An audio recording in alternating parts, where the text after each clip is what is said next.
नमस्कार मित्रांनो, this is an introductory video to the Bharatiya Nyaya Samhita 2023, which overall contains section 1 to section 358 divided into 20 chapters and which has got the presidential assent on 25th of December 2023.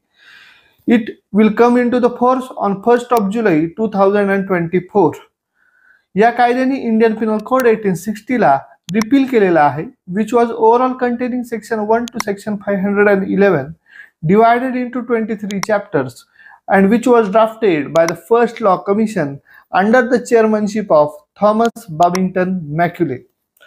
पण ह्या कायद्याने जरी Indian Pinal कोडला repeal केलेला असेल तरी Indian Pinal code 1860 आणि ह्या कायद्याचा आपल्याला कंपॅरेटिव्ह स्टडी करणं गरजेचं आहे, कारण का 1 जुलै 2024 च्या आधी जे काही गुन्हे नोंदवले गेलेले आहेत किंवा जाणार आहेत ते इंडियन पिनल कोडच्या तरतुदीप्रमाणे डील केले जाणार आहेत आणि 1 ऑफ जुलै 2024 पासून जे काही गुन्हे नोंदवले जातील ते भारतीय न्याय संहिता 2023 प्रमाणे ते नोंदवले जाणार आहेत आणि त्याप्रमाणे ते डील केले जाणार आहे.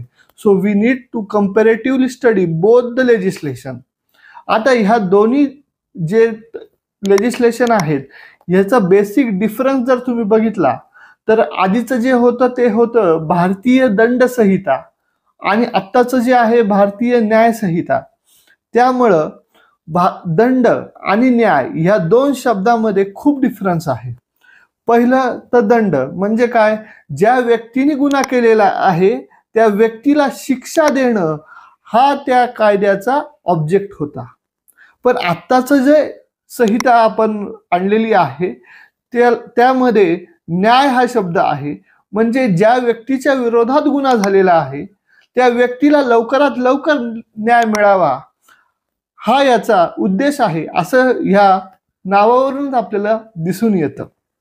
नाव ह्या कायद्यामध्ये दिलेलं काय आहे, या कायद्यामध्ये विविध प्रकारचे गुन्हे डिफाईन केलेले आहेत आणि त्याच्याशी निगडीत शिक्षा सुद्धा या कायद्यामध्ये दिलेल्या आहेत, जसं की थेफ्ट, एक्स्टॉर्शन, रॉबरी, मर्डर या सर्वांशी निगडीत तरतुदी आपल्याला जाणून घ्यायच्याच आहेत. But before entering into the province of the भारतीय न्याय संहिता we must first understand the basic difference between law, act and code. आता लॉ, ऍक्ट आणि कोड, ऍक्टला आपण अधिनियम म्हणू शकतो आणि कोडला आपण संहिता म्हणू शकतो. कारण का बऱ्याच वेळा प्रश्न पडतो की एखाद्या कायद्याला कोड कधी म्हणायचं आणि एखाद्या कायद्याला ऍक्ट कधी म्हणायचं. आता लॉ हा टर्म जर बघितला तर हा ब्रॉडर कन्सेप्ट आहे. ह्या लॉ ह्या टर्म मध्ये दोन प्रकार येतात. पहिले येतं कोडिफाईड लॉ आणि दुसरं येतं uncodified law. Codified law means the law which is made by the legislature is called as a codified law. कायदे मंडळाने बनवलेला कायदा म्हणजे कोडिफाईड लॉ आणि जो कायदा कायदे मंडळाने बनवलेला नाही त्याला म्हणतात अनकोडिफाईड लॉ. त्याचे examples law of torts, administrative law, international law किंवा काही पर्सनल लॉज जे मेमोरियल लॉ आहेत ते अजून सुद्धा कोडिफाईड झालेले नाहीत, ते त्याचे एक्झाम्पल्स आहेत. आता कोडिफाईड लॉ मध्ये दोन प्रकार येतात. एक येतं कोड आणि दुसरं येतं ऍक्ट. कोड म्हणजे आपण संहिता म्हणू शकतो किंवा ऍक्ट म्हणजे आपण अधिनियम म्हणू शकतो. आता एखाद्या कायद्याला कोड कधी म्हणायचं की एखाद्या विषयाबद्दल एखादं पुस्तक तुम्ही वाचलं आणि त्या विषयाबद्दल तुम्हाला जर सखोल ज्ञान येत असेल तर त्या पुस्तकाला किंवा त्या कायद्याला आपण कोड म्हणतो, कारण का तो कोड सर्व गुण संपन्न असतो. It is exhaustive in nature. तुम्हाला इतर पुस्तक वाचायची गरज पडत नाही. पण ऍक्ट कधी म्हणायचं, आता दुसरा प्रकार म्हणजे ऍक्ट, म्हणजे एखाद्या विषयाबद्दल एखादं पुस्तक वाचून तुम्हाला चालत नाही, विविध प्रकारचे पुस्तकं वाचावे लागतात. फॉर एक्झाम्पल जर आपण कॉन्ट्रॅक्ट लॉ जर आपल्याला जाणून घ्यायचा असेल तर आपल्याला इंडियन कॉन्ट्रॅक्ट ऍक्ट वाचावं लागतं, पार्टनरशिप ऍक्ट वाचावं लागतं, सेल्स ऑफ गुड्स ऍक्ट वाचावं लागतं, निगोशिएबल इन्स्ट्रुमेंट ऍक्ट वाचावं लागतं, LLP limited liability partnership act वाचावं लागतं, ट्रान्सफर ऑफ प्रॉपर्टी ऍक्ट वाचावं लागतं. हे सगळे कायदे आपण वाचल्यानंतर आपल्याला कॉन्ट्रॅक्ट लॉ म्हणजे काय हे समजतं. म्हणून त्या कायद्याला ऍक्ट म्हणतात. तो नॉन एक्झॉस्टिव्ह स्वरूपाचा असतो, तो सर्व गुण संपन्न नसतो, त्यामुळे त्याला ऍक्ट म्हणतात. आणि कोड हा सर्व गुण संपन्न असतो.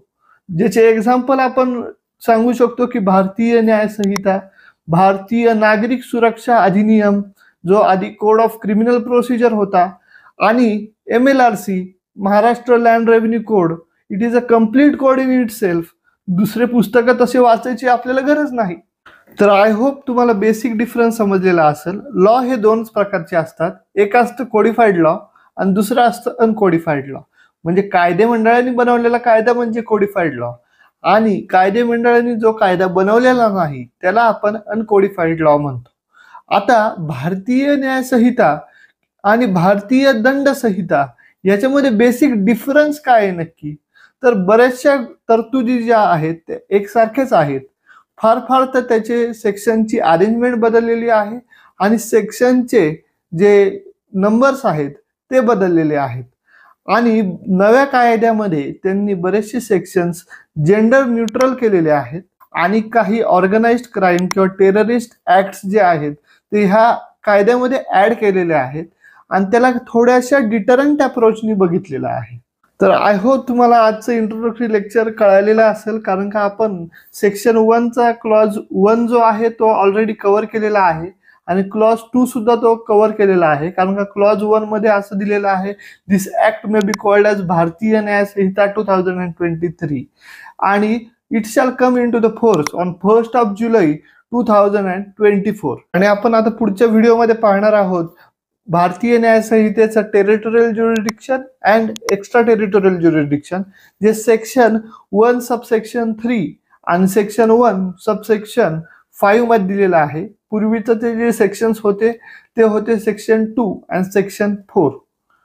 त्यापैकी टेरिटोरियल ज्युरिडिक्शन आपण पुढच्या व्हिडिओमध्ये पाहणार आहोत.